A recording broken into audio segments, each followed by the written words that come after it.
नमस्कार। हमारा आज का विषय है रामायण से लेकर के। जो विषय है वह है मां सीता का अग्नि परीक्षा को लेकर के। हमारे एक शुभचिंतक एक प्रश्न पूछे थे कि मां सीता का जो अग्नि परीक्षा हुआ था क्या वह उचित था, क्या उसकी जरूरत थी उसकी। तो उसके विषय में हम बात करेंगे। बहुत लोगों के मन में ऐसा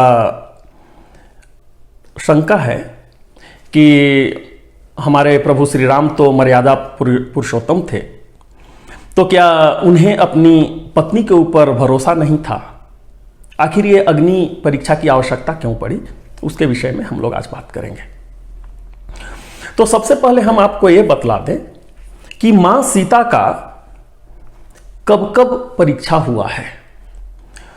तो हम जो अभी रेफरेंस ले रहे हैं वो हम ले रहे हैं वाल्मीकि रामायण से। वैसे आप कोई भी रामायण लेंगे तो ये विषय, चूंकि यह काफ़ी महत्वपूर्ण विषय है, इसके विषय में आपको जानकारी मिलेगी। तो पहला जो आपको उनका परीक्षा हुआ है वह हुआ है आपको लंका कांड में। ठीक है, हमारा रामायण में टोटल 7 कांड है। तो लंका कांड, अगर आप तुलसी रामायण का रेफरेंस ले रहे हैं तो उसको लंका कांड बोलते हैं, और अगर वाल्मीकि रामायण अगर ले रहे हैं तो इसको युद्ध कांड बोला जाता है। तो यहाँ पर है जब श्री रामचंद्र जी रावण का वध करके जब माँ सीता को, वहाँ पर माँ सीता उनसे जब मिलने आती हैं तो श्री रामचंद्र जी उनसे बोलती हैं अपनी पवित्रता साबित करने के लिए कि तुम इतने दिन तक लंका में रहे हो, रावण के पास रहे हो, अपनी तुम पवित्रता साबित करो। तो और वो बोलते हैं कि तुम अग्नि में जाओ, अगर तुम अग्नि से बाहर अगर आ गए तो समझा जाएगा कि हाँ पवित्र हो। माँ सीता वैसे ही करती हैं, वह अग्नि में जाती हैं और बाद में वो अग्नि से लौट करके चली आती हैं। ठीक है, तो यह हो गया उनका पहला परीक्षा। दूसरा हुआ है उनका उत्तर कांड में, जो लास्ट कांड है। तो उत्तर कांड में वो तब होता है जब श्री रामचंद्र जी अश्वमेघ यज्ञ कर रहे होते हैं और वहाँ पर वाल्मीकि ऋषि जो हैं, लव और कुश दोनों जो उनके पुत्र हैं श्री रामचंद्र जी का, उनको लेकर के आते हैं राम का गुणगान करने के लिए या उनका कथा सुनाने के लिए। उस समय तक श्री रामचंद्र जी को यह पता नहीं था कि लव और कुश हमारे ही पुत्र हैं। ठीक है, साथ में मां सीता भी वहां पर आती हैं। तो वहां पर भी श्री रामचंद्र जी फिर से यही प्रश्न बोलते हैं कि तुम अपनी पवित्रता साबित करो। तो इस बार ऐसा होता है कि मां सीता अपना पवित्रता साबित करने के लिए, जबकि वाल्मीकि मुनि जो हैं वो बोले कि नहीं ये सीता पवित्र है, इसके बावजूद भी वहां पर मां सीता वहां पर बोलती हैं कि अगर हम सही में अगर हम पवित्र हैं तो मां धरती तुम हमको अपना शरण दो। और बोला जाता है कि मां धरती फटती हैं और मां सीता उस धरती के अंदर में चली जाती हैं। तो देखिए यहाँ पे दो बार ऐसा हुआ है जब मां सीता को परीक्षा देना पड़ा है। तो पहला जब लंका कांड में हुआ है वह किसके सामने परीक्षा हुआ है? तो वो सारे देवताओं के सामने हुआ है, और जितने भी बंदर और भालू जो श्री रामचंद्र जी के जो सेना जो थे उनके सामने हुआ है।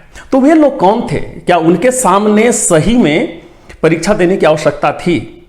शायद वहां नहीं थी। ठीक है, लेकिन इसकी जरूरत थी। क्या जरूरत थी हम आगे बात करेंगे। ठीक है, क्योंकि वे जितने लोग थे, चाहे तो सभी देवता लोग थे या फिर श्री रामचंद्र जी के भक्त लोग थे, तो भक्त के सामने, भक्त के मन में कभी भी अविश्वास नहीं आता है कि मेरी मां सीता कैसी रही होंगी, ऐसा संभव ही नहीं है। ठीक है, और दूसरा जो था वो प्रजा के सामने उनको पवित्रता साबित कराना था। ठीक है, तो जब मां सीता प्रजा के सामने पवित्रता साबित करने की बात हुई तो वो ये बर्दाश्त नहीं कर सकी कि मेरा जो पति है वो हमसे बार बार हमारा जो पवित्रता है वो साबित करने के लिए बोले ऐसे वो, और वो ऐसा करती हैं कि वो धरती के अंदर चली जाती हैं, मतलब श्री रामचंद्र से दूर हो जाती हैं। शायद आज भी ऐसा ही हो। आप ऐसा एज्यूम कीजिए, ऐसा समझिए कि किसी लड़की का अपहरण हो गया हो, वो मजबूरी में कहीं रह रही हो और अपना प्रतिष्ठा बचा करके अब पवित्रता के साथ रही हो, और बाद में जब वो अगर घर में आए और उसका अगर पति बोले कि तुम अपना पवित्रता साबित करो तब हम तुमको रखेंगे, तो शायद आज भी नारी यही करेगी कि अपने पति को छोड़ेगी कि तुमको अगर मेरे ऊपर भरोसा नहीं है तो तुम बाहर जाओ, हम तुम्हारे साथ नहीं रहेंगे। आज भी ऐसा ही होगा। कोई भी स्वाभिमानी स्त्री जो है ये बर्दाश्त नहीं करेगी। ठीक है, अब यहां पर मेन विषय जो है जिसके बारे में आज हम लोग वीडियो बना रहे हैं कि जब कोई नारी जब इस चीज को बर्दाश्त नहीं करेगी तो मां सीता आखिर इसको एक्सेप्ट क्यों किए, वे क्यों राजी हो गए अग्नि परीक्षा देने के लिए। ठीक है, तो इसके लिए आपको थोड़ा और पीछे चलना पड़ेगा। आपको चलना पड़ेगा अरण्य कांड में। ठीक है, अरण्य कांड में जबकि शूर्पणखा का नाक काटा गया था। ठीक है, और लक्ष्मण शूर्पणखा का नाक काटे थे। इसके बाद शूर्पणखा अपने भाई के पास जाती है, खर और दूषण के पास में जाती है। तो खर दूषण वहां पर आते हैं और वहां पर युद्ध होता है, काफी बड़ा युद्ध होता है। श्री रामचंद्र जी सभी को वहां पर मार देते हैं, 18,000 राक्षसों को वहां पर मारते हैं। तो श्री रामचंद्र जी को तो पता लग ही गया था कि रावण ऐसे ही बैठने वाला नहीं है। ठीक है, क्योंकि शूर्पणखा रावण की बहन थी, तो रावण ऐसे नहीं बैठेगा। जब शूर्पणखा जाकर अपने भाई रावण को बोलेगी तो कुछ ना कुछ वो जरूर ऐसा ही काम करेगा। इसके लिए श्री रामचंद्र जी उस समय क्या किए थे, ऐसा हमारा रामायण में वर्णन है कि जो मां सीता थी उनको अग्नि के रूप में बदल दिया गया था। ठीक है, और ये संभव है। पहले मतलब बहुत सारी सिद्धियां लोगों के पास हुआ करती थीं जिसको अष्ट सिद्धि बोलते हैं। हमारा एक वीडियो है अष्ट सिद्धि के ऊपर, अगर आप चाहें तो मेरे चैनल में जाकर के अष्ट सिद्धि क्या क्या कर सकता है, किस सिद्धि से क्या क्या प्राप्त किया जा सकता है, उसका पूरा वर्णन किया हुआ है उसमें। ठीक है, तो उस समय श्री रामचंद्र जी, एक सिद्धि है जिसका नाम है आपको प्राकम्य सिद्धि। तो प्राकम्य सिद्धि में क्या होता है कि आप चाहे अपना या किसी भी वस्तु का या किसी भी चीज का प्रारूप बदल सकते हैं, जैसा चाहे वैसा रूप बना सकते हैं। तो वहां पर ऐसा होता है कि जो असल में जो मां सीता थीं उनका रूप बदल दिया गया, अग्नि के रूप में वहां पर बदल दिया जाता है। और एक दूसरी सिद्धि है जिसका नाम है प्राप्ति। तो वो प्राप्ति सिद्धि के द्वारा आप कोई भी वस्तु को क्रिएट कर सकते हैं, बना सकते हैं। तो वहां पर एक दूसरा मां सीता बनाई गई। ठीक है, तो जो ओरिजिनल मां सीता थी उनको अग्नि के रूप में कन्वर्ट कर दिया गया, बना दिया गया, और एक रेप्लिका जिसको हम अंग्रेजी में बोल सकते हैं, एक मां सीता का रेप्लिका बनाया गया वहां पर। एक किसी को पता नहीं, वह सिर्फ श्री रामचंद्र जी को ही पता था। यहां तक कि लक्ष्मण को भी इसके विषय में पता नहीं था। ठीक है, तो अब देखिए यहां पर जो रावण जो है मां सीता को जो लेकर के गया, तो जो रेप्लिका जो मां सीता का जो था उनको लेकर के गया, नहीं तो यह संभव कहां था। मां सीता के ऊपर जो आंख उठाकर देख ले वहीं पे भस्म हो सकता था वो, और रावण जो उनको जबरदस्ती पकड़ के ले जाए इसके बाद रावण को कुछ न हो, ऐसा संभव नहीं है। क्योंकि एक ऐसा भी युद्ध कांड में ही एक ऐसा वर्णन है कि जब रावण कुंभकर्ण को जाकर जगवाता है और बोलता है कि हमको युद्ध करना है राम के साथ में, तुम तैयार हो जाओ, और जब उसको पता लगता है कि मां सीता को लेकर के आया है रावण, तो खुद बोलता है कि आप मां जगदम्बा को खुद लेकर के आए हो और आप ये उम्मीद कर रहे हो कि आप जीवित रह जाओगे। हम भाई हैं, इसलिए हमारा कर्तव्य है कि हम आपके तरफ से लड़ें, लेकिन ऐसा उम्मीद मत रखिए आप। बहुत गाली देता है, बहुत समझाता है रावण को, जो कुंभकर्ण है सो, ठीक है। तो मां जगदंबा को जबरदस्ती ले जाना किसी के भी बस का बात नहीं था, ठीक है। तो यह जो भी था एक प्रायोजित था, ऐसा ही होने वाला था। श्री रामचंद्र जी को भी ऐसा पता था कि ऐसा ही होना है। तो एक अग्नि के रूप में मां सीता, जो ओरिजिनल जो सीता थी, वो अग्नि के रूप में उनको कन्वर्ट कर दिया गया था, बना दिया गया था, ठीक है। अब देखिए वहां जो मां सीता का जो रेप्लिका था, वो जो रावण के पास जो वहां पे गई हैं लंका में, तो जब हनुमान जी जब वहां पे लंका में जब जाते हैं, ठीक है, तो अग्नि तो ऑलरेडी है ही वहां पे। मां सीता का ही बहुत रोल है, बहुत बड़ा उनका योगदान रहा है लंका को खत्म करने में, ठीक है। तो हनुमान जी जब वहां पर जाते हैं, तो जो अग्निकांड होता है वहां पे, उसमें हनुमान जी तो जस्ट एक, आप बोलिए कि एक मीडियम रहे हैं। वो मेन काम तो मां सीता ही की है, जो अग्नि रूप में वहां पर थी, ठीक है। अब यहां पर ऐसे बोल सकते हैं कि जब मां सीता वहां पर थी तो खुद से भी जला सकती थी वहां पर। तो आप ऐसा समझ लीजिए कि हमारा रामायण में वर्णन है कि रावण का इतना वर्चस्व था, ठीक है, कि सारे देवता उससे डरते थे। यहां उसमें तो यहां तक वर्णन है कि सूर्य देव जो थे वो तपते नहीं थे ज्यादा कि कहीं रावण को बुरा न लग जाए। जो चंद्र देव थे वो भी ज्यादा शीतलता नहीं प्रदान करते थे, ठीक है। वायु देव जो थे वो भी बहुत मध्यम धीरे धीरे चला करते थे, ठीक है। कहने का मतलब जितने भी वहां पर देवी देवता लोग थे, सब रावण के कंट्रोल में थे। तो जो रावण के कंट्रोल में है, अग्निदेव भी रावण के ही कंट्रोल में जो है, तो क्या रावण को जलाना, रावण के लंका को जलाना क्या पॉसिबल था उनके लिए? पॉसिबल नहीं था। इसीलिए जब हनुमान जी वहां पर जाते हैं, तो देखिए कैसा यहां पर प्लान किया हुआ था उस समय। त्रिजटा नाम की एक राक्षसी है, उसको एक स्वप्न आता है, और वह स्वप्न जो है मां सीता को जाकर के सुनाती है वो, ठीक है, सब पूरा राक्षसियों को सुनाती है मां सीता के सामने, और वहीं पे हनुमान जी भी इस चीज को सुन रहे होते हैं। मतलब यहां पर एक इंडिकेशन दे दिया गया कि अगला एक्शन क्या होने वाला है।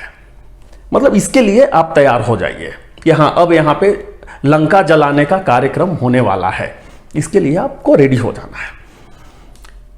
ऐसा ही होता है जब हनुमान जी को, जब इंद्रजीत हनुमान जी को जब पकड़ कर ले जाता है, जबकि वो स्वेच्छा से ही गए हैं वहां पर लंकापति रावण के पास में, तो रावण जो है आदेश देता है। पहले जब मारने के लिए जाता है तो विभीषण वगैरह मना कर देते हैं कि नहीं, दूत को मारना उचित नहीं है, ठीक है।